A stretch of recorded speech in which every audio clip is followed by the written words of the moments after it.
tasu.lspace.pakto sare ast. Nori kisi la sbs.com.au/pakto څخه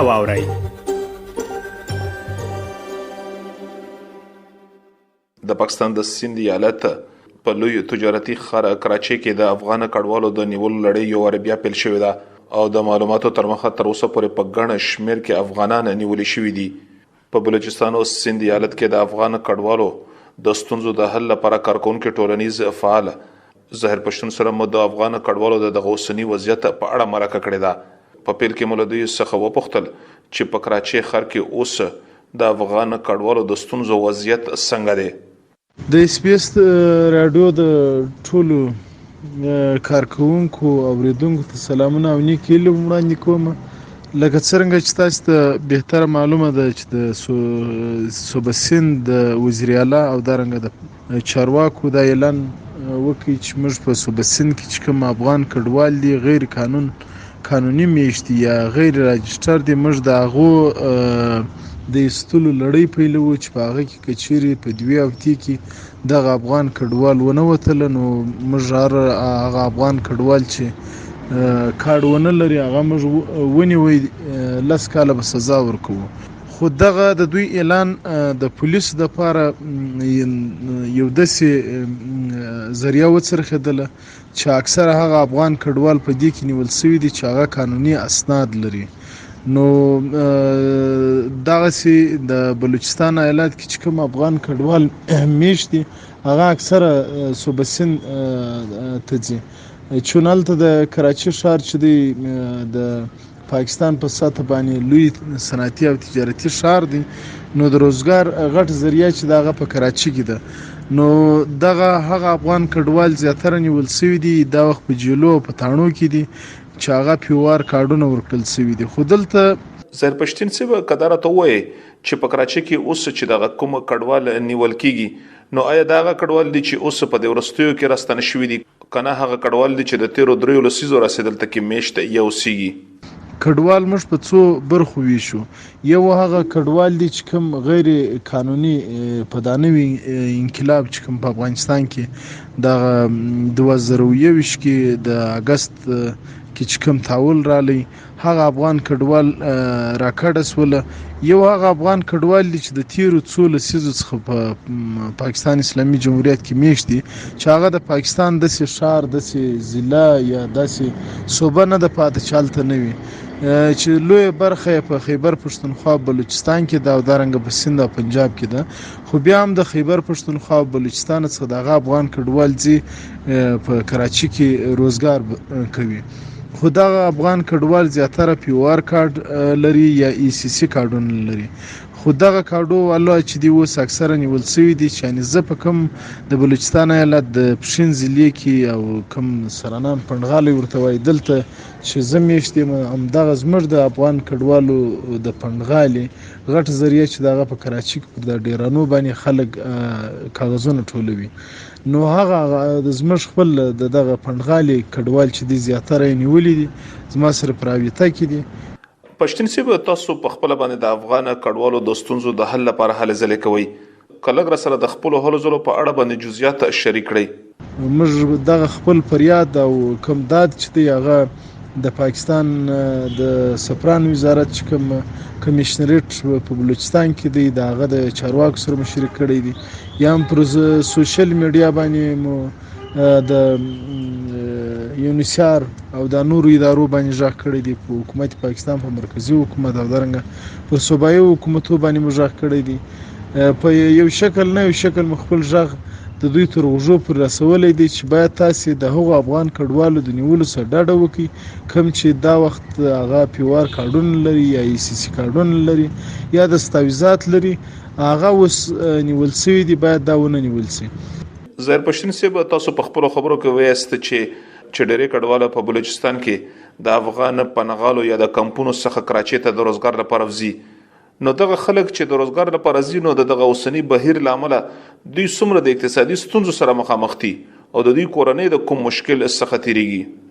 دا کوم افغان کډوال چې دوی نیولې دي هغه دلته کورونه په بلوچستان ایالت په کمپو یا پندغالو یا ارویز کې دي هلته یو ډبه وب په 100 روپۍ دي نو دوی خواران دغه ځای کراچۍ ته ځي چې زه د خپل بچان د پر یو ګوله مړی پیدا کړم. نو چې د هغو ژوند دلته په کیمپو کې یوه ډبه اوبه په 100 روپۍ وي، ګیس نسته، بجلي نسته، د ژوند نور سهولیتونه نسته، او پلار یې ونیول چې هغه 5 میاشتې 3 میاشتې یا بارډر پاس کېږي پوسولي. نو دا د دوی هغه د اقتصادي حالات چې دوی پوسولي هغه د خاور سره خاوري کوي. نو په کار د زموږ اپیل هم د حکومت پاکستان څخه د مرکزی حکومت، صوبایي حکومت او دارنګه د یونیسیار قوم متحده څخه چې دا تاسې زموږ د افغان کډوالو هغه افغان کډوال چې کوم دستاویزات تاسې ورکړي دي، کارډونه تاسې ورکړي دي، هغو کارډو ته باید درناوی وشي او دوی ونه نیول شي او د دوی د بچانو روزي پر کته نشي. نو ستاسې د ریډیو د لارې څخه موږ پر دغه چارواکو بیا هم غږ کوو چې زموږ د افغان کډوالو په نیولو کې تاسې پاملرنه وکړئ، هغه افغان کډوال ته چې کوم قانوني پراته وي. ظاهر پښتون صاحب تاسو هم یادونه وکړه په خپلو خبرو کې چې هغه افغان کډوال هم نیول کیږي چې دوی قانوني اسناد لري، نو بیا د محکمې یا د عدالت لخوا دوی ته انصاف نه ورکول کیږي. دا کوم افغان کډوال چې اسناد ولري کوم وخت چې دوی نیول کېږي بیا پولیس د عدالت کې چونده خو دوی ته اجازت نشته چې دوی هغه افغان کډوال ونیسي چې هغه اسناد ولري. دا د حکومت پاکستان د مرکزی حکومت او صوبایي حکومت د خوا څخه هم دوی ته لارښوونه ده، خو دوی د خپل کاروایی په خاطر باندې یا د خپل د کار په خاطر باندې یا د خپل ګټ په خاطر باندې دوی هغه کارډونه چې دی یا ځینې څیري کې یا کارډونه ځینې واخلي. نو بیا د یو کارت پروسس چې دی هغه زیات دی. کله چې دغه افغان کډوال د کارډو والا ونیول شي چې بیا دی ځان ثابتوي چې زما سره کارت شته، هغه کې په دې کې تقریبا میاشتې تیرې شي. نو دا یو قسم ظلم دی. اخرنی پښتنه پښتون صاحب زما دغه ده چې تاسو د افغانستان او د پاکستان اړیکو ته په نظر باندې ګورئ چې دغه خندانو د ستونزې د لرې کولو لپاره څه هڅې پکار دي. زه دا خبره کوم پاکستان او افغانستان چې دي دوه ګاونډي مسلمان هیوادونه دي، بیا موږ کلتوري، مذهبي، ژبني، قومي دا ټول اړیکې سره لرو، خو د دوی د پاره د دواړو حکومتونو د پاره داسې پالیسي په کار ده لکه یورپ کې چې ده. په یورپ کې په یو غلې یا کوڅه کې د دوه یوادونو تر مابین ځای کومه خطه چې د یا لیکه چې د پوسولې هغه لیکه پوسولې پر دغه چونه باندې یا په یو دغه باندې لیکل شوی. الان کې زموږ د دغه د دومره یو د بل د پاره سخت امنیتي تدابیر نیولې هر وخت د دوی ته مابین زلانجوي. نو په کار ده چې دوی اسلامي اصول ته انساني اصول ته باید پاملرنه وکړي او دا رقم ګډ ژوند وکړي لکه د اروپا په شکل باندې چې اروپایان هغه دي کرنسي یو وسوه نن په یورپ کې یورو چلیږي. نو زموږ د یعنی عادي قومي او اسلامي دینی ټول مشترکات سره لرو. نو د دوی د پاره دا په کار دی چې د افغانستان د پاره د تجارت لاري د پاکستان پر طرف خلاص شي او د افغانستان پر طرف د پاکستان د لپاره منځنۍ اسیا ته لاري خلاص شي. د یو ښه ورورګلوي په فضا کې ژوند سره وکړو او یو خوشاله او سوکاله پاکستان او یو خوشاله سوکاله افغانستان ته رنګ آباد وسیږي او هغه کوتونو هغه یوادونو ته زمينه مساعده نه کی چې هغه غواړي چې دغه دوه ورونه یوادونه خپل په مابینس کې بنیت وسیږي او د یو د بل د پاره درمل جوړ نشي او یو د بل د پاره عذاب جوړ شي.